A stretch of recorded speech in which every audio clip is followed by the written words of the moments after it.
everybody. I am busy prepping for my Feed the Masses Tuesday. It looks like we'll have about 12 tomorrow. And I'm learning as time goes on how to do things to make it a little faster and a little easier on me every day.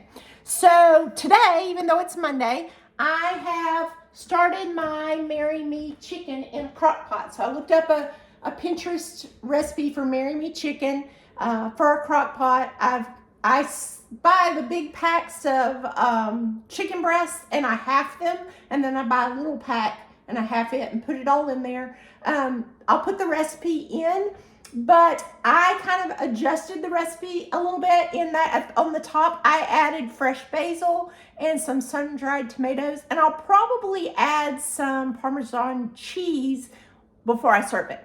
With that, this week I've got these nice steamer sweet potatoes, super easy. When you're baking for a big crowd, the problem is you don't have enough oven space.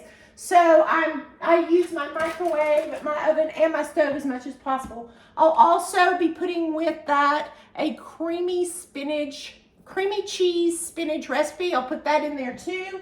And I'm making this dessert, the 2 ingredients, angel food cake and blueberry pie filling. And you mix it together, you cook it for about 28 minutes on 350. Tastes a lot like a blueberry muffin. I add a little dollop of whipped cream on top to add a little sweetness. I serve it with Italian bread that I just slather in butter. I don't even put it in the oven. Nobody seems to complain. And that's what we're having for Tuesday, January 17th.